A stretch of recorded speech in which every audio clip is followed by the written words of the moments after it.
Good morning. Welcome to Trenton Today on WBCB.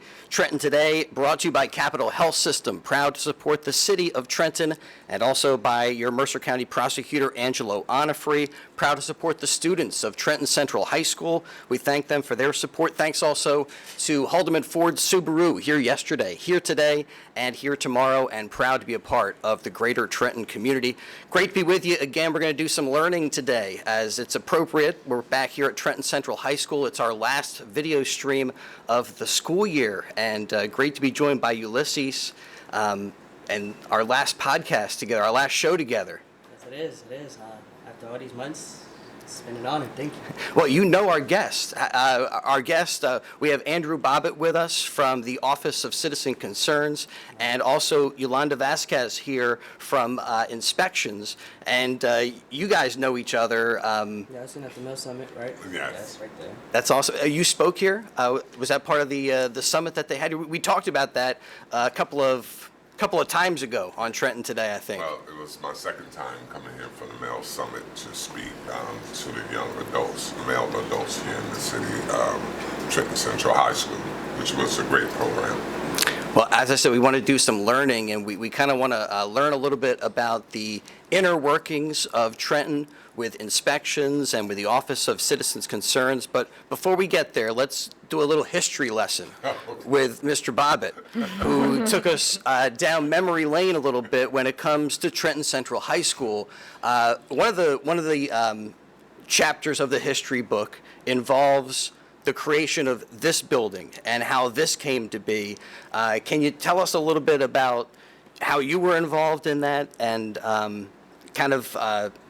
it's such a beautiful facility, and we also talked a little bit about the football field and how that came to be, but take us down that road again, if you would. Oh, back down memory lane. Yeah. Well, in 2006 to 2008, Mayor Palmer got the money from the state to build a new high school. During the time period, we had two sides of groups that wanted to preserve the high school and renovate it all over again. And then you had another group, which I was on, was to give the students a new school. So it held up. People debated on this from the state level, the Board of Education level, and the community. And at the same time period, what we ended up doing, it took almost 2 years for the school to be built.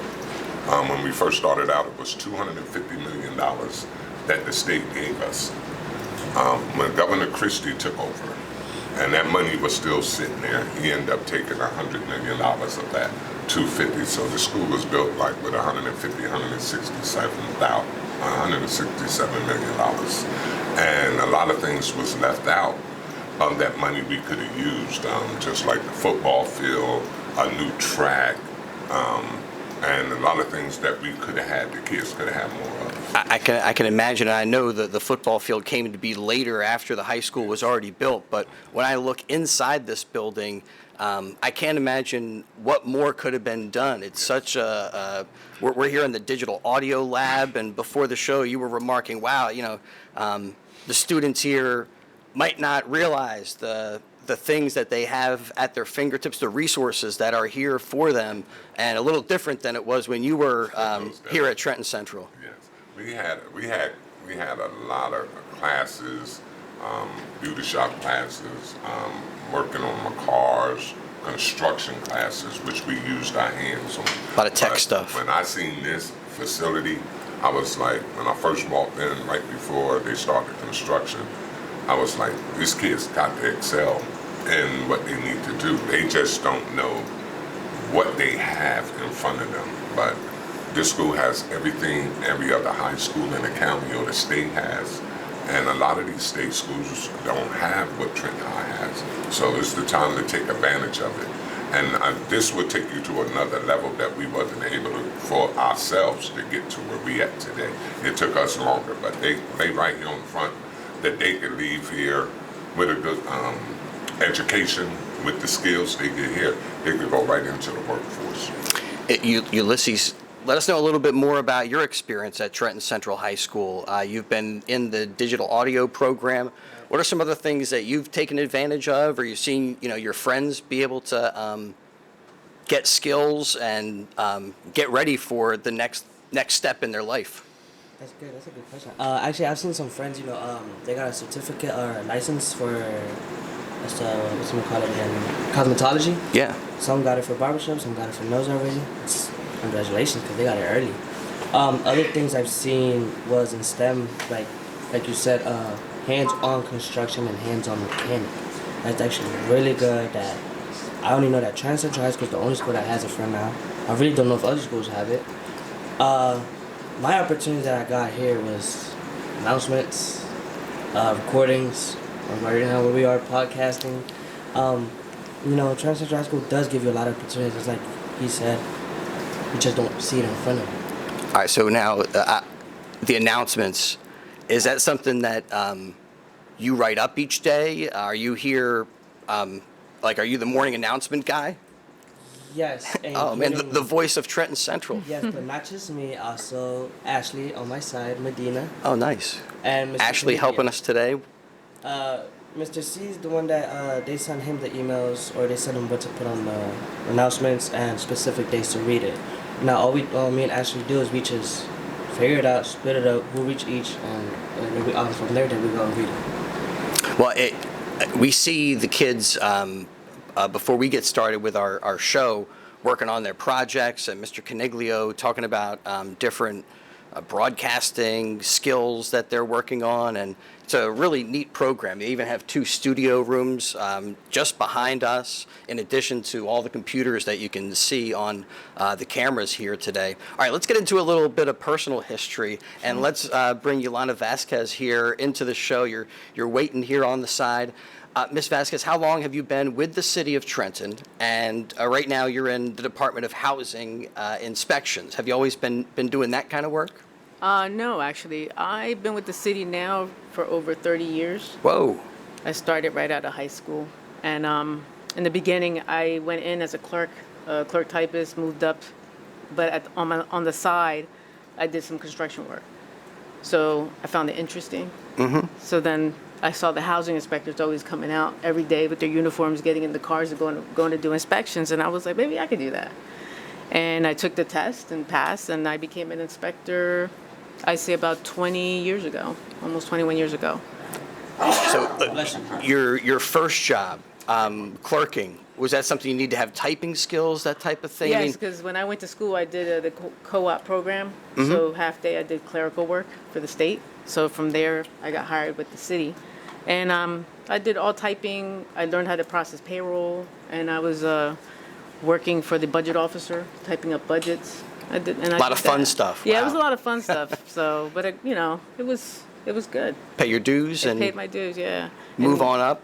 And I got where I'm at now, and I was in inspections for 21 years and progressed, and now I'm the chief. All right, so we talked to Ulysses and Jen, who's joined us on the show, and all of the students that have been part of Trenton Today about some job opportunities that might be there for them, either summer jobs or maybe coming right out of high school and joining the city in one way or another. Opportunities within inspections or other roles that might be entry level that they could start to climb that ladder like you did?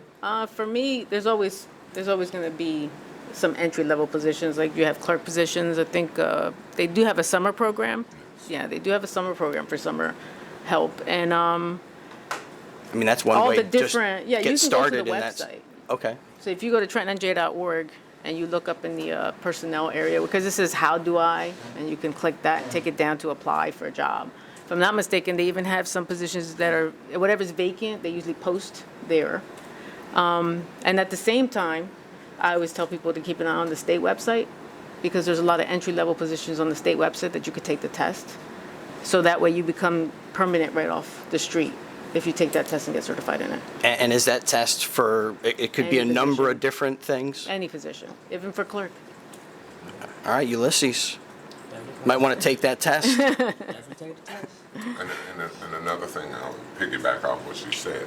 We had 2 Trenton High students that worked in the mayor's office when they was in high school. We had them part-time. Right now she's at Rider College.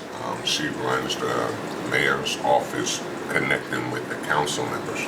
But the mayor Reed loves to work with the younger generation, so we try to get them when they're young, have them work in the summer in the mayor's office or a different department, but mostly they work in the mayor's office, and then when they finish school, they go to college and we bring them back. Well, Mr. Bobbitt, how about a little bit of your personal history? You were telling us as a graduate of Trenton Central, you were also an athlete here, played a little football, right? Football, basketball, and baseball? It was baseball, football, and track. Track. I made all area in all three sports, all area in all Mercer County. So basically I went in the military. I never went to school because I ended up having a child, and my grandmother wasn't going for that, so I ended up going to the military. But when I came back home, started working with Mayor Palmer. We couldn't find a job here, and that's how I ended up getting into politics. My popularity was in Chambersburg. A lot of y'all young people don't know. Right outside this window here, it was so bad that if you was African American, Latino, you couldn't go across the street because there was a lot of fighting going on in the community with the with the blacks and the Italians.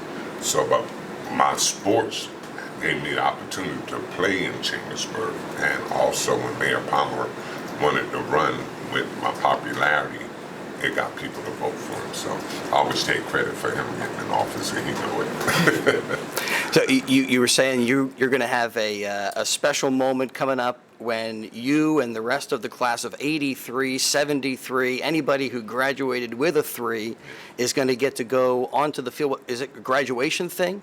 Yes, this year is the class of 2023. Yeah. We was noticed by Miss Brown, the Ulysses, vice principal. getting there, come on, Yes, sir. make it happen. But a lot of people that come back there very successful. Even one of the coaches, Spencer Lester, he was my quarterback during that time. So he's on the football coaching team. So he will be there walking. John Day, which ended up being the first African-American lieutenant of the state police. He was our center for the football team, so we are all coming back to walk with the class of 223. And some other members from that class working in the city of Trenton, and Yes, we have we have some teachers, principals. Matter of fact, I was just telling you that we have Ms. Mwande Heading. She's the dean of Vermont College, and we also, I can't think of her name now, the other one is the dean over at Georgetown University. But the one thing I always like to say, Trenton High, the class of 1983, had the largest graduation class when we all left from 9th grade to Trenton High. A lot of y'all guys are in 9th grade now. Then it was junior high schools, and we stayed over there to 9th grade. So we ended up having the largest class, I think, since then, since 1983. I mean, can you attribute that to something? I mean, was that a certain point in Trenton's history where we want to kind of get back to that time where? I'm gonna tell you something. Our principal was just a school named after him. Now it was Dr. Copeland. They just named the school on Brunswick School after him. Dr. Copeland was a discipline, and he was a football player, discipline principal. Our teachers were very that when the teachers told us some things to do, we didn't go back and forth with them, and it was more discipline with the principal. And now I see when these kids get in trouble, you might kick them out for 3 days. Dr. Copeland was suspending you for 3 days to 9 days. And then your parents was a big part. They wouldn't let you back into school until your parents came here. So it wasn't like, oh, they could come back to school. Your parents had to come back too. What I see, and I'm out in the community with my job, I have to see a lot of young kids getting shot. You just had a young girl, Kanaja, just was on the cheerleader squad, was only 19, just got shot in the head recently. And what it is, we have to get more discipline with our kids in the school. The teachers all can't do it. None of you guys can continue to do this. So it's like a team effort with parents, community leaders, and everybody else. And even legislators, when you talk about, gun legislation and policies in that regard, I think that also adds another layer that's pretty important. Ms. Vasquez, you also got local roots, not here at Trenton Central, but Mr. Bobbitt was saying you're from that school over there, TCA, McCorston High School. McCorston High School, class of 1991. Nice, nice. And again, went right into Trenton government. When we come back, we're going to learn more about inspections, about the Office of Citizen Concerns, as we have our guest with us today for Trenton Today on WBCB, and we'll get right back to our discussion in a little bit. Today's show is being brought to you by Angelo Onifrey in the Mercer County Prosecutor's Office as a public service to the community. Angelo Onifrey urges you to stay involved in your community and to also support the youth of our community. They are tomorrow's future leaders in Mercer County. This message brought to you by the Mercer County Prosecutor's Office, who hope you enjoyed today's show. Hi, Merrill Reese for Capital Health, reminding you that the former St. Francis Medical Center is now Capital Health East, and they still offer a 24/7 emergency department as well as outpatient medical clinic services. To enter the emergency department and outpatient clinic, please use the Burt Avenue entrance. Capital Health, proud to be a partner for better health in our state's capital, Trenton, New Jersey. Merrill Reese, here to tell you about my good friends at Haldeman Ford Subaru on Route 33 in Hamilton Township. For outstanding sales and service, you can depend on the folks at Haldeman Ford Subaru for the best value on new and pre-owned Ford cars, trucks, and SUVs, along with a great selection of value-priced new and pre-owned Subarus. And no one offers the service that Haldeman does in their huge, state-of-the-art service facility. Service so great that many area municipalities and commercial fleets get their service performed by Haldeman Ford Subaru. From Langhorne to Princeton, folks like you to commercial fleets trust the name Haldeman for sales and service. Haldeman Ford Subaru, Route 33 in Hamilton Township. WBCB is now on your FM dial at 107.3. Serving Bucks, Burlington, and Mercer counties since 1958, you can now listen to all of your BCB favorites crystal clear on 107.3 FM. A new age for WBCB on a new frequency, 107.3. Welcome back to Trenton Today, brought to you by Capital Health System, Haldeman Ford Subaru, and the Mercer County Prosecutor's Office. And Ulysses, I'm in deep trouble. I called Jess Jen, and I got called out. Jess does get offended when you call her the wrong name. I guess anybody would, and I apologize for that. Hopefully we can continue to be friends, but I'm not sure. She seemed pretty upset. She's going to be here next year. She got to continue being friends with you. Yeah, she's going to take over your spot, maybe. She definitely is taking over my spot next year. All right, well, we got Yolanda Vasquez with us, Andrew Bobbitt, talking about what's going on in Trenton. It's Trenton Today on WBCB. So, Ms. Vasquez, we'll start with you. Inspections. What role do you play within that department? And can you kind of define for us what inspections takes on for the city of Trenton? Even, is it mostly housing, code violations, ordinances? Well, I work with the Division of Housing Inspections, but within that realm, we have another division called Technical Services, and we also have a zoning inspections, a zoning officer. Housing inspections handles transfer of ownership inspections, rental occupancy inspections, and then everything else you can dream of as far as a complaint.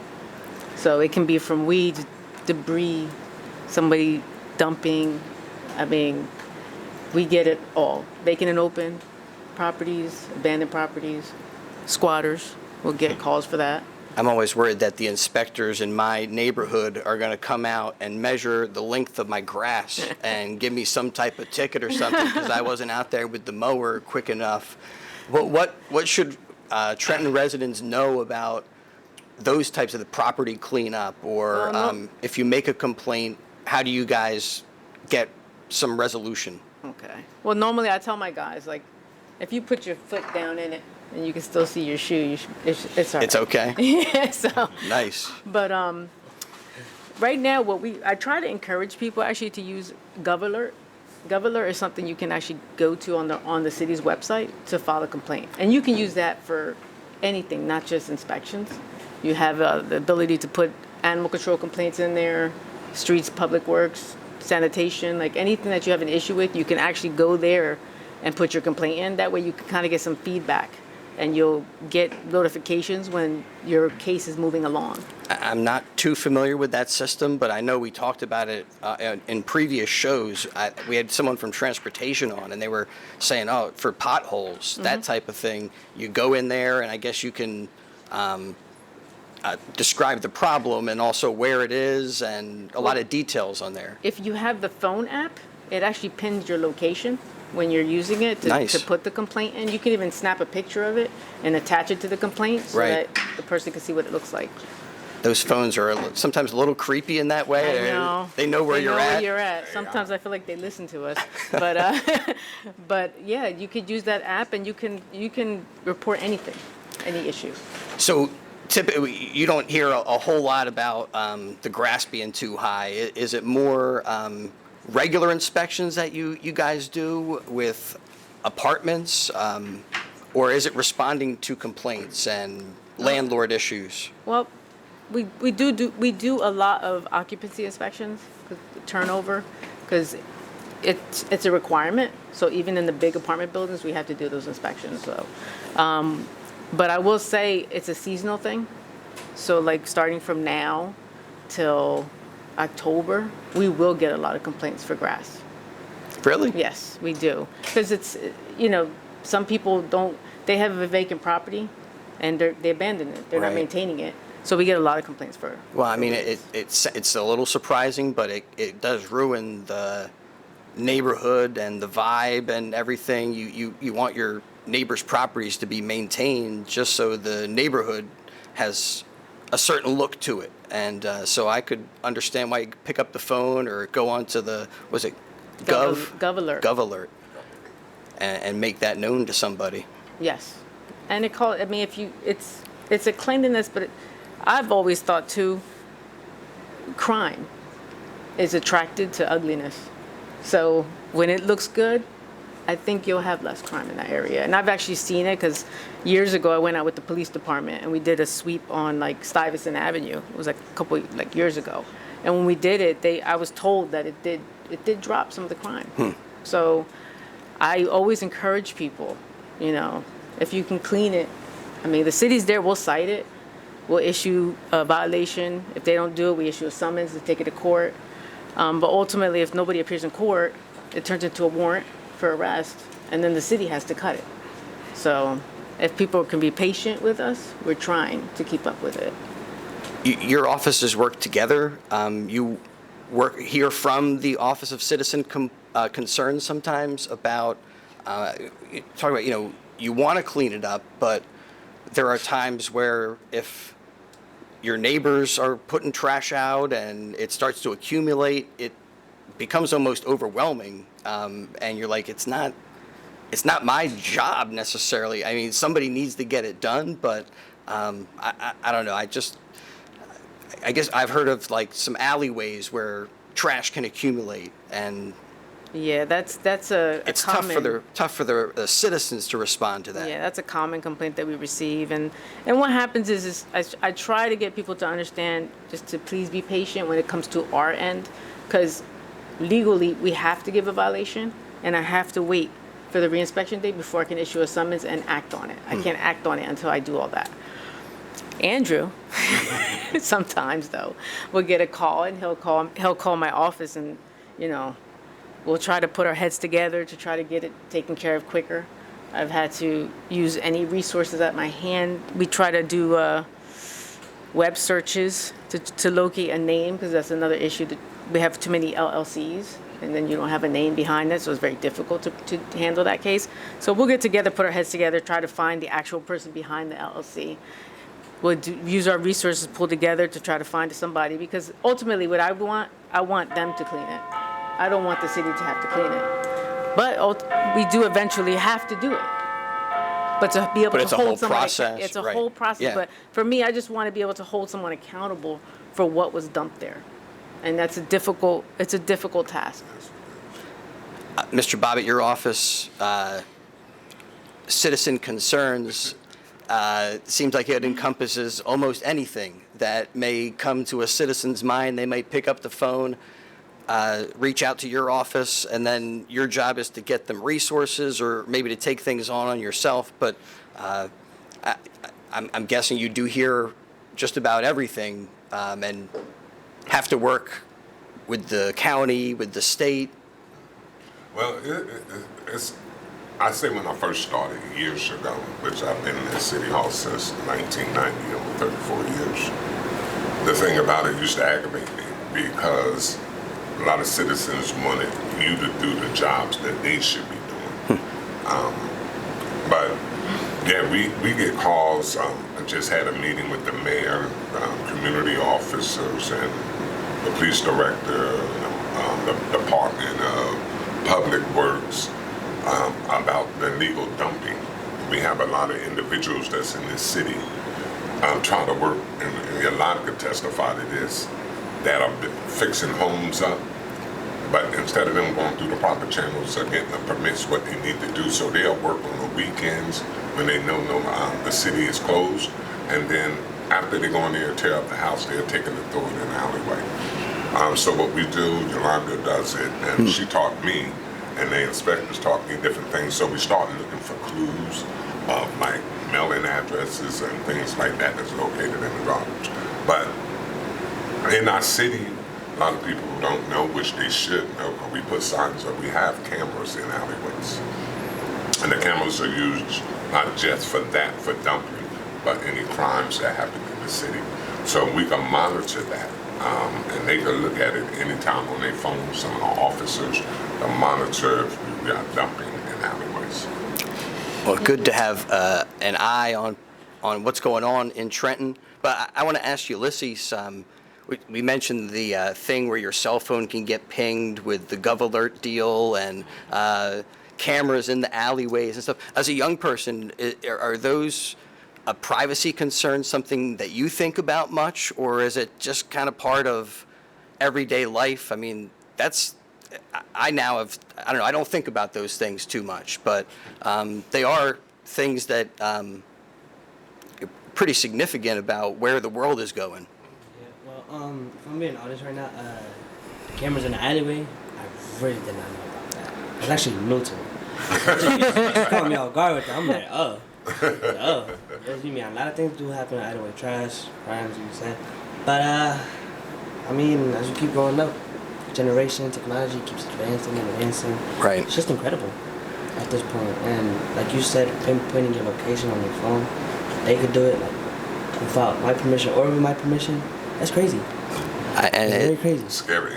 It is. In one regard, yeah, and then the other way, you're not going to be able to fight that trend. So lean into it, and app like GovAlert is so cool that you have that at your fingertips now. If you have the access to a phone, you can go on there and tell Trenton government what is going on in your neighborhood, your neighbor's grass, the pothole, and get something to happen. So those things are amazing, but they do come with other concerns and things to think about. We're going to return in just a little bit. We're going to talk more with Ulysses about what's going on here at Trenton Central High School, what's going on within the inspections and Office for Citizen Concerns when we get back to Trenton Today in just a little bit. Hi, Merrill Reese for Capital Health, reminding you that the former St. Francis Medical Center is now Capital Health East, and they still offer a 24/7 emergency department as well as outpatient medical clinic services. To enter the emergency department and outpatient clinic, please use the Burt Avenue entrance. Capital Health, proud to be a partner for better health in our state's capital, Trenton, New Jersey. Merrill Reese, here to tell you about my good friends at Haldeman Ford Subaru on Route 33 in Hamilton Township. For outstanding sales and service, you can depend on the folks at Haldeman Ford Subaru for the best value on new and pre-owned Ford cars, trucks, and SUVs, along with a great selection of value-priced new and pre-owned Subarus. And no one offers the service that Haldeman does in their huge, state-of-the-art service facility. Service so great that many area municipalities and commercial fleets get their service performed by Haldeman Ford Subaru. From Langhorne to Princeton, folks like you To commercial fleets, trust the name Haldeman for sales and service. Haldeman Ford Subaru, Route 33 in Hamilton Township. Today's show is being brought to you by Angelo Onifrey in the Mercer County Prosecutor's Office as a public service to the community. Angelo Onifrey urges you to stay involved in your community and to also support the youth of our community. They are tomorrow's future leaders in Mercer County. This message brought to you by the Mercer County Prosecutor's Office, who hope you enjoyed today's show. WBCB is now on your FM dial at 107.3. Serving Bucks, Burlington, and Mercer County since 1958, you can now listen to all of your BCB favorites crystal clear on 107.3 FM. A new age for WBCB on a new frequency, 107.3.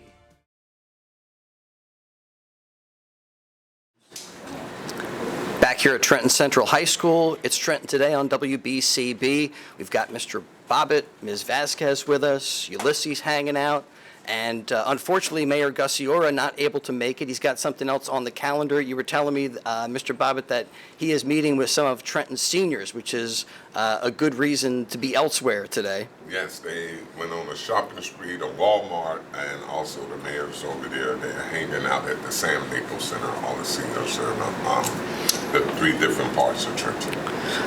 One topic that came up before we got started today when it comes to inspections and citizen concerns, squatters. And also wondering about vacant properties and how inspections deals with, I guess, maybe the same kind of process that we were describing when it's dealing with trash in an alleyway. You got to find the right person and track them down and do all of that stuff. A little easier said than done, but that's where the inspections element comes out. And Yes, no, but only other tool that we have, though, is that the city of Trenton requires the owner of a vacant property to register the vacant property. Granted, you have a lot of people that aren't doing that, but we have a ton that have registered. So when there's an issue at the property, it could either be a privately owner that registered or the bank that foreclosed on the property. And that gives us some contact information. So again, it's doing the research. Once we go out to do the inspection, see the violations, do the research on ownership, and then I prefer, especially on a vacant property that's open, to try to do a verbal or email notification so that it's taken care of quicker. a vacant property, though, might lead to somebody moving in there illegally and squatting there, and then that, I'm not that familiar with all the legal stuff, but it can become a real mess because there's certain rights that individual has once they are set up as a resident in this area. One of the things once you get your mail delivered or something like that, then you're tied to this residence, and it can be much more difficult for inspections or for whatever enforcement arm comes in to extricate that person. Well, the one thing that we got together and did years ago is 2016. around that, we got the water department to change the requirements. So you can't just go and get water turned on at a property without having an actual lease, and the landlord has to go in also Gotcha. to sign paperwork for you to get water. Because a lot of times what was happening is the squatting situation was, sometimes the person squatting really was a victim. Because then you had somebody who would just see the vacant house, write up a lease, like they owned it, and then they would say, I rent you this house for $700, and then you're giving them $700 and another $700, and then you think it's legit, but then You when can't you get the go, water turned on. you can't get the water turned, and then that person took the $1,400, and then you don't know where that person's at. So sad to say, we've actually encountered a lot of times when there's an actual victim. They're not the squatter. And then we've had some situations where there was a squatter. And the difference is, though, if you don't have water, in my code, if you don't have water, you don't have gas, you don't have electricity, it's not habitable. So we condemn it. Gotcha. So whatever right they use to say that they have right to the property, without the utilities on and the services, you can't live there. I mean, those are the basics you guys are looking for in any inspection. Can you tell us what landlords are? I mean, I guess landlords are required to set up those basic services. What other things are they required to provide for residents? I mean, even does it come down to like the size of the doorways or like those code things? Well, the size of the doorways, really, that falls more under probably- the technical building inspector. We look at habitability. A landlord has to provide minimum 4 cubic feet of refrigerator, smoke detectors, carbon monoxide detectors. Single and two-family homes, they're required to give a fire extinguisher. Access to the electrical panel, front door, back door needs to be. These are things that I'm hoping people would look for first when they're going to go rent the property. Obviously, you look at cosmetics, but the front door, back door needs to be able to lock. Like I've had where somebody couldn't even lock their back door because the landlord wouldn't fix it. Yeah. You know, these are like things that are important because it's your safety. I mean, years ago when I was coming up, I was in a place where we didn't have access to the thermostat. And so the heat was controlled by someone else in the building. Is that something that is part of those inspections, or is there a little bit of a gray area there? It's a gray area because if you're in a multi and they only have one heating unit and the Yeah. landlord's paying for the heat, really the landlord ultimately would have control over the heat. Right. And a lot of times when I've encountered that, because I've encountered where That's how it it's like a was. 2-unit Yeah. and the second floor is like, the first floor is heating me out. They have it like at 80 degrees. I'm dying up here. Right. And you know, who's going to control that? So then the landlord normally will come in and they'll put a lock over the thermostat. Because the landlord is, if it's only a one heating unit, the landlord has to pay for the heat. And the landlord will come in and put a lock on it. So, but we actually require landlords to provide certifications on the heater and chimney to make sure it's in good order. I mean, even something basic like access to an electrical panel seems like something that renters might not think about. And then when the lights go out or something happens, they're looking for where can I flip the switch and Right. get the juice back on? Yeah, and we've had landlords who push back on that because then they were like, wait a minute, I have to pay now to split it and put an electrical panel in the apartment. I'm like, well, yeah, under the electrical code, which that's under the electrical code, but I'm able to cite that. Because if you have it in the basement and then you're on the second floor apartment and it pops and nobody's in the first floor apartment, you can't get to the basement. You can't put your electricity back Hey, on. you got no refrigerator and all those basic services you were talking about. The other thing, at one point when we got an inspection, there was a new ordinance that had popped up since the last time they inspected it. And when it came to our basement, they had to add like a wood panel so that the railing wasn't open anymore. And I guess somebody within our local municipality said that's what you need to do now. Do those ordinances change that much? And then do you guys have to reach out to the landlords and say, hey, in this new round of inspections, there's actually some additional layers of stuff you might have to do? I mean, currently we haven't changed any of those codes for so many years. The only codes we've changed is if we're increasing the fees for registration or for inspections and so forth. A couple years back, I did get together with an attorney to put a ordinance together, basically to cover all the nuisances that occur, so that my inspectors would have a general code to refer to issue those violations. But we haven't really changed. We'll change stuff because I try to follow the state. So if I see something that comes up new with the state, then I'll look at our code and say, okay, do I have to make an adjustment here? But we haven't had that happen though in many years. So, but when communication's there, and that's the big thing now is that we have I would say out of 10,000 rental registrations, I have about 9,400 email addresses. So I can do an email blast to the landlords. And I encourage landlords to give us the email. Some are they don't want to do it. But now lately when something happens, I'll do an email blast to all the landlords. I mean, that's another thing to go back to our whole discussion about technology and how good or bad it is. Pretty amazing the ability to communicate these days, though, with text messages and even through the city of Trenton. Is that anything, Mr. Bobbitt, that Office of Citizen Concerns will communicate with the mayor's office about some public service announcements, some, I guess pretty much you guys keep those messages to emergency only, but it still allows you to communicate within the department, and like if you get those emails, just blast out a single note, everybody knows what's up. Well, what is the department? We send out with all the phone calls. Like the robocall? The robocall. Yes, we have the robocall is sent out for emergencies, snow, storms.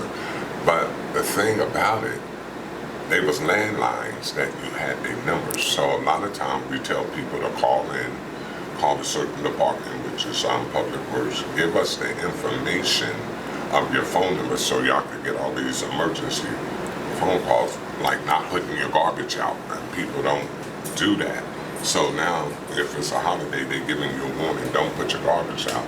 Now you're gonna make the sanitation inspectors, which is another department, come back and give you a fine for putting your garbage out early. The only problem I have with a lot of the technology is the senior citizens, which do not know how to use that. And so the mayor's office that I work in, a citizen concern, they usually can call me or they come to my office. And one time we was talking about, well, we don't need this, we got all the technology, but a lot of our seniors, a lot of individuals that can't speak English needs to make sure they can see someone. And I'm that type of person. I don't want to listen to no answering service. I want to see you so I know that this job gonna get done, because a lot of time, well, you can leave people messages and the work is not done. And that really pisses me off about that. But I know the technology is coming, but we still got to catch up with the baby boom generation.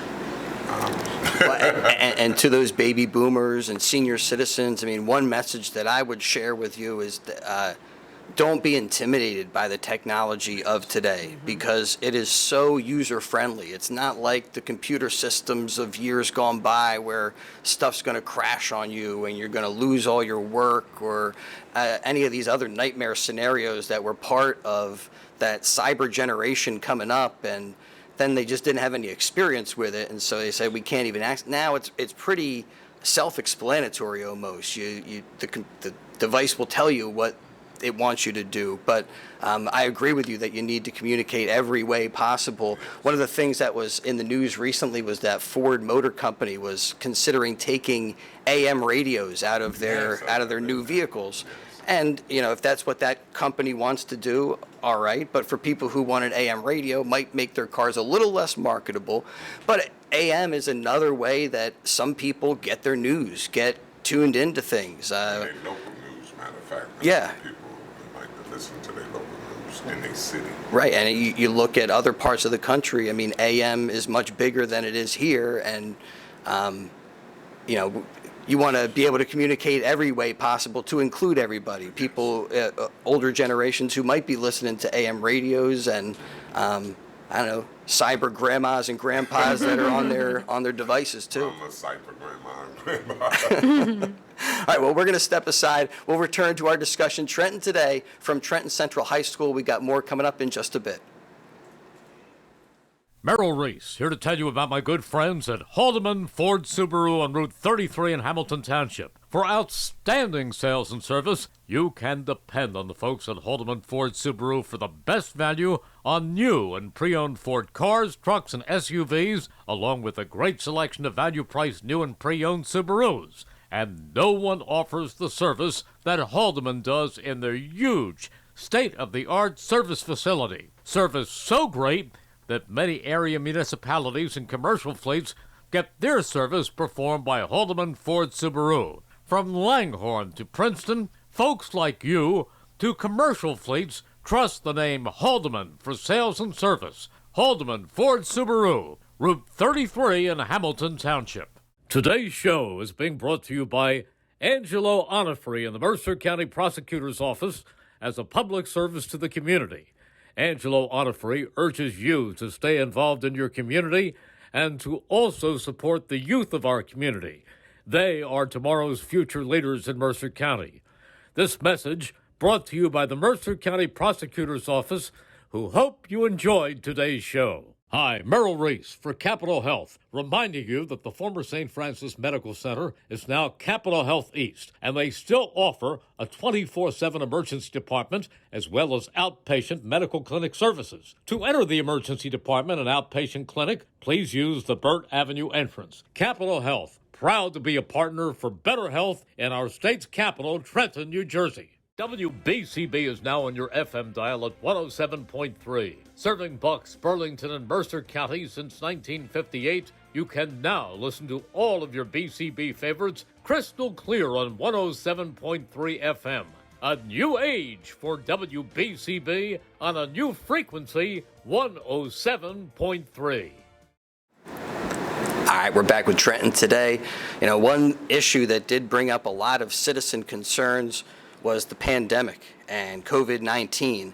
And Andrew, I would imagine that your office was hearing things that they, never thought that would be part of the discussion, kind of, about vaccinations and, I don't know, the whole thing sent everything in a weird direction that we're still trying to get our arms around. Well, when the COVID hit, we had a lot of different programs going on throughout the city, but the real bad thing about it, our whole city hall, if you was an essential worker, city hall was gutted.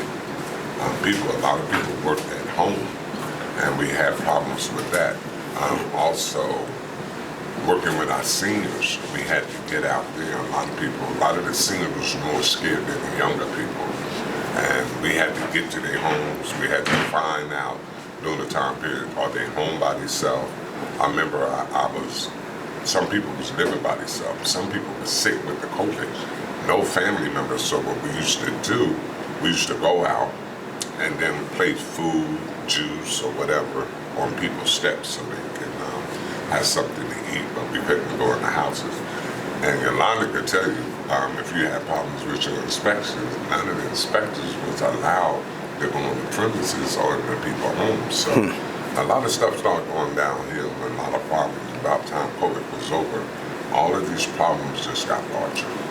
Yeah, Ulysses, how about from a student's perspective, even when you look at the education experience with COVID kind of messing things up, do you feel like things are back to where they were before, or things still need to improve and need to get added back in? How do I tell you this? I actually talked to one of the staff members in the office. Ever since COVID started, you know how everything changed, the politics in schools. That is about to come back, which will make it harder for students now. Where it will run from 0 to 50%. Now it's going to go from 50% to 0%, which is going to be very difficult for students messing around. I really got to get straight into it. And COVID kind of did help. COVID did kind of help most of us go up, improve. It did help me a lot, so I'm glad about that. But now that we return back to the old ways, Yeah. I don't know what to tell you about. So that transition to like a virtual learning experience was something that you embraced? Yeah, I actually took that opportunity to learn a lot more, a lot about people, my classes, the ones I had for my sophomore year. It's just a big teaching that COVID gave us, well, especially. Yeah, a life lesson for sure about the unexpected that could happen at any moment. How about like just like the school activities? It seems like all of that stuff now is kind of back to where it was before. A couple of Trenton times ago, we were talking about the Whiz and all the production and everything. So that was back, and that kind of felt like it was bringing back the last element that was not part of COVID, or that was lost when COVID came through. Yeah, well, the Wiz was something nice to come back. Next year more players are gonna come back to Trenton Central High School, so you feel more memories, more happier. The dances, like new voices, that's the usual. But like plays, that really doesn't happen a lot. Well, it was kind of sad when even the usual wasn't happening because of COVID-19. And we've got a couple of great guests today for Trenton Today, and we're learning about what goes on within the inspections department and what goes on with the Office of Citizen Concerns. And Mr. Bobbitt, you were telling me that you and Yolanda worked very closely together specifically on the squatter issue and brought a lot of a lot of people to the table to help make things better, make that process better. Well, Yolanda would tell you, and we could both talk about this. We used to try to get people out. I would go out with the community officer, Trenton Police Department, and would try to get them out. A lot of people didn't have to leave. Some properties that belonged to the city, we were boarded up. But when they go back to court, the court would extend 30 more days of a property they don't own. Some people, properties they were in had passed away or moved down south, and they just went in there, got paperwork from the county tax office on 640 South Broad Street, and then they would bring it to Trenton City Hall, and they assign all for it. Next thing you know, you got somebody's property. I think it really got bad when somebody went after the New Jersey Assemblywoman's house, took her money. She was getting a B&B, and they said they owned it and took over $4,000. We have one Latino family, the young lady couldn't speak English very well. She thought she was buying the property and gave them $15,000. Remember that? And then next thing you know, here come the owners, the rental people showing the house, and she in it. So she ended up losing that money. But what was Yolanda and all, we got together and we started making phone calls to the Mercer County Prosecutor's Office.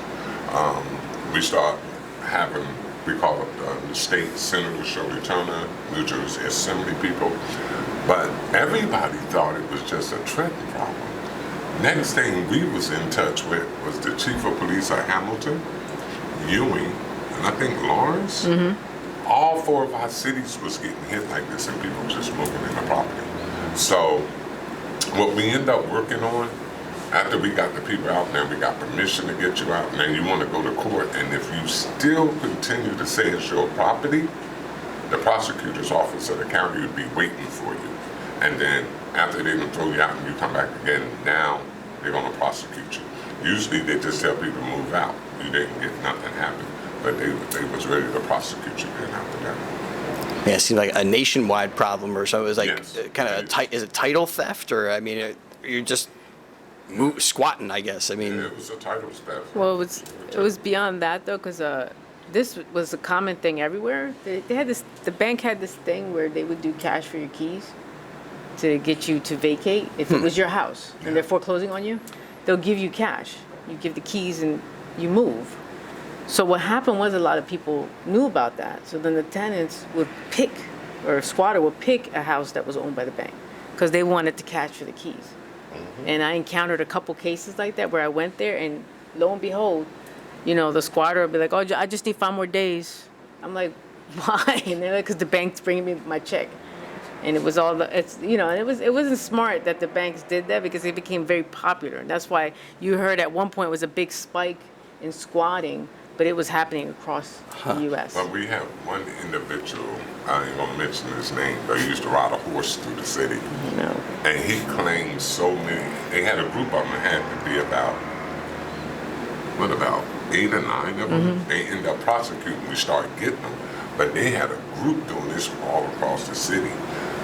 They even went after Trenton, I think it was a Trenton police officer, a county sheriff, and a prosecutor's house. Oof. They was taking people homes, and then I guess they turned on him, and then he ended up going to jail, so he started helping us out.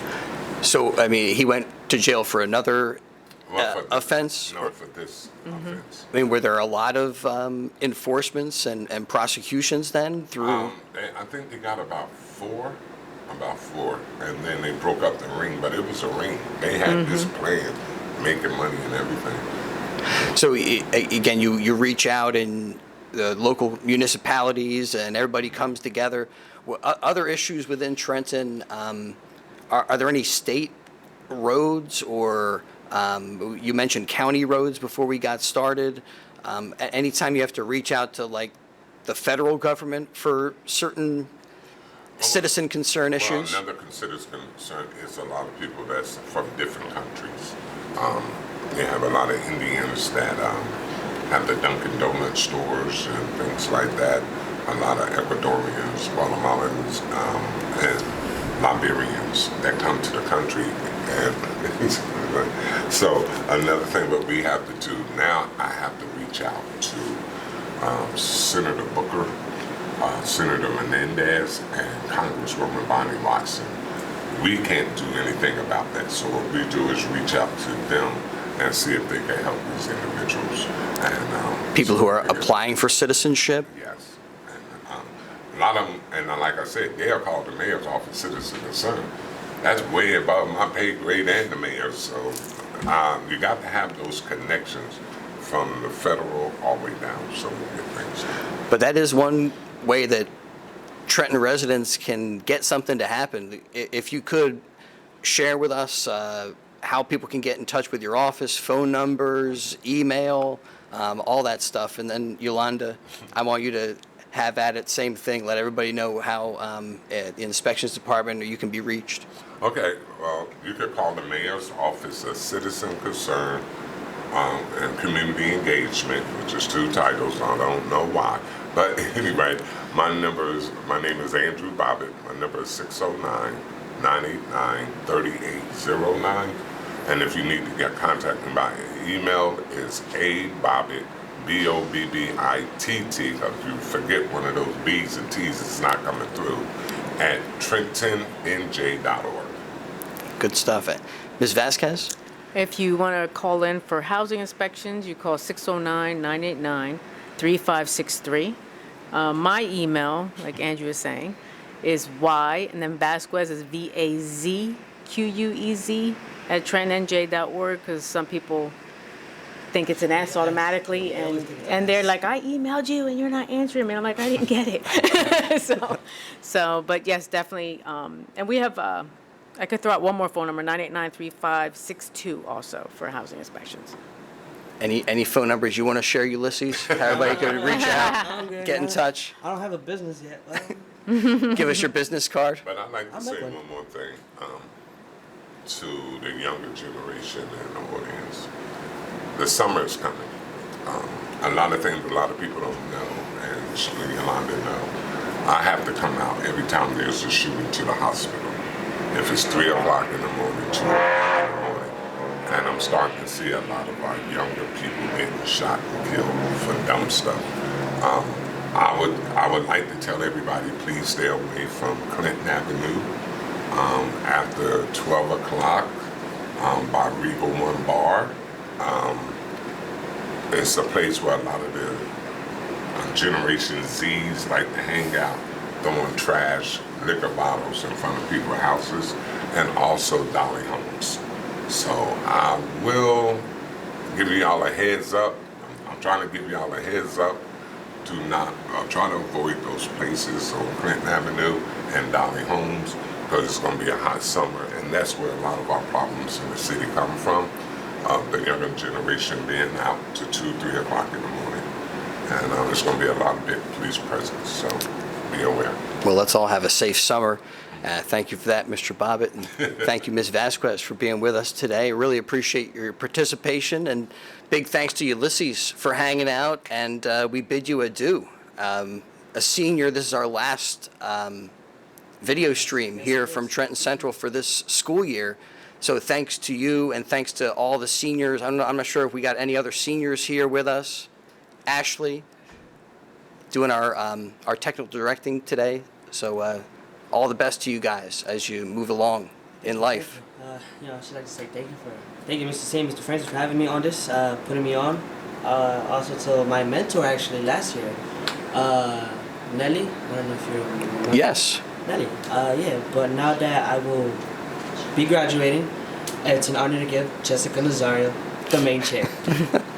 Yeah, Jess is going to take over. We should maybe do it like a symbolic chair. We say goodbye to Ulysses, and we say hello to Jess. All right, well, actually, we're just going to say goodbye to everybody today. Trenton Today on WBCB. Thanks so much for being with us from Trenton Central High School.